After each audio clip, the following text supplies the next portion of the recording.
BPL এর 11টি আসর অনুষ্ঠিত হয়েছে। 11টি আসর আয়োজনে বিপিএল নিয়ে হয়েছে নানা তর্ক বিতর্ক। তাই এবারের বিপিএল নিয়ে খুবই সিরিয়াস বিসিবি। তারা চায় বিপিএল কে উন্নত করতে। শোনা যাচ্ছে এবারের বিপিএল এ বিদেশি কোম্পানির অধীনে দল দেওয়া হবে। এরই মধ্যে আবুধাবি টি10 লিগের দল বাংলা টাইগার্স কক্সবাজার ও সুন্দরবন নামে দল নিতে আগ্রহ প্রকাশ করেছে। এরই মধ্যে আবার জানা গেল এক চাঞ্চল্যকর তথ্য। নোয়াখালী রয়্যালস নামে লন্ডন প্রবাসী ব্যবসায়ী আহমেদ জামিল বিসিবি এর কাছে দল নিতে আবেদন করেছে।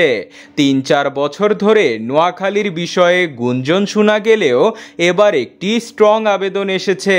ইতিমধ্যেই ব্যাংক গ্যারান্টিও জমা দিয়েছে বিসিবি এর কাছে। এর আগে লন্ডনের ডিস্ট্রিক্ট ক্লাবে নোয়াখালী নামক দলকে পরিচালনা করেছেন। তবে নোয়াখালী, কক্সবাজার বা সুন্দরবন এসব কোনো বিভাগীয় দল না। তাদের দল পেতে হলে আগে সামির কাদের চৌধুরীর চট্টগ্রাম কিংসকে বাদ দিতে হবে। আবার বিসিবি চাইছে কম দল নিয়ে বিপিএল সুন্দর করে আয়োজন করতে। দুর্বার রাজশাহীকে বাদ দেওয়ার পরিকল্পনাও হচ্ছে। যদি কম দল নিয়ে বিপিএল আয়োজন করা হয় তাহলে নোয়াখালীবাসীদের দল পাওয়ার চান্স কম, দল বেশি হলে সুযোগ থাকবে।